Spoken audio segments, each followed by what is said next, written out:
welcome back to another episode of JCR Garage. This time, I'm in trouble.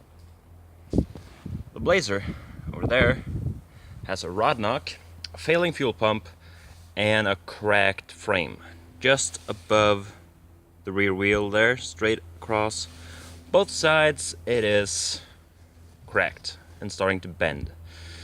The fuel pump won't really run, so it won't fuel the car up with the fuel it needs, so it runs really badly. It rod knocks above 1500, and it's just not worth fixing.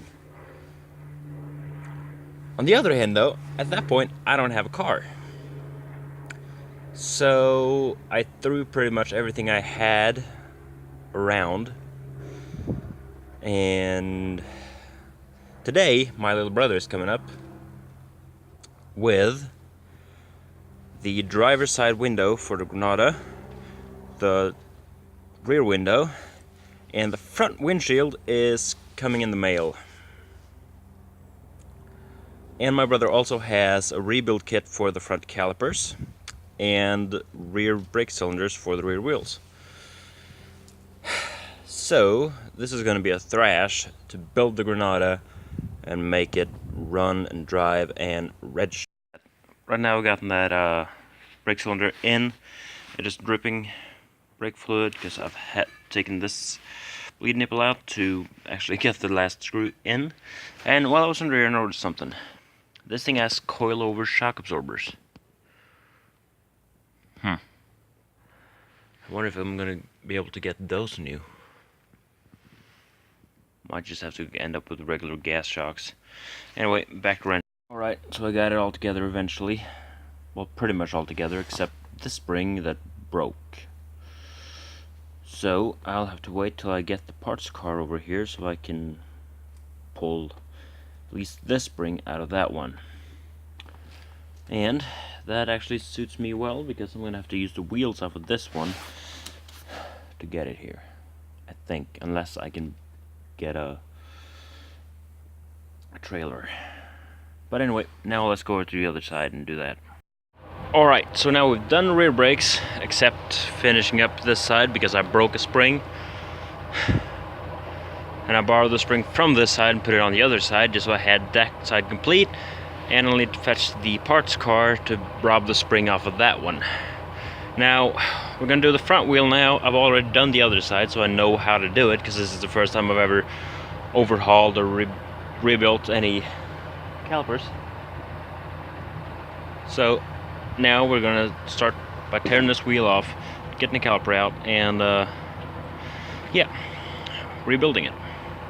Alright, so at this point I'm just going to have to end the video because I'm at a dead stop. When I've driven this car, I know that it's been braking on this side, on that wheel, because it's been dragging to the right every time the brake actually catches. And it's been holding up on the brake and not really wanting to budge, so you have to drive forwards, backwards, forwards, backwards, forwards, backwards until it gets loose. But at this point, the other caliper is just dead stuck. It just won't budge. I've tried pumping the brake to make it actually loosen and force it out that way, but that doesn't work. Compressed air doesn't work. I've tried heating the caliper up, but that doesn't work. I've put it in a vise and tried to clamp it back together, like force the piston in with a vise, but it's not budging at all. It's just cracking the piston up. So at this point, I'm just gonna have to end the video and fix the brakes on the driver's side when I get the other car. So when I get the other car, I'll just pull that caliper off that car, put it on this one, force the pistons out. Yeah. Rebuild it, put it back together, and get it done. I also have to swap out the disc on that side because it's, well, shot. And then I'm going to have to rob the brakes off the rear wheels of that car, get that all done. And my windshield is at the post office. I just have to go get that. I might do that tomorrow morning. Then I'll have to go find a rubber seal for that window, because the windows are mounted with rubber seals on this car. So that is what's gonna be coming up later. this video is just going to be, well, what you just saw. And I'll be back later with the rest of the brakes and the front windscreen. That's it for now. Take care.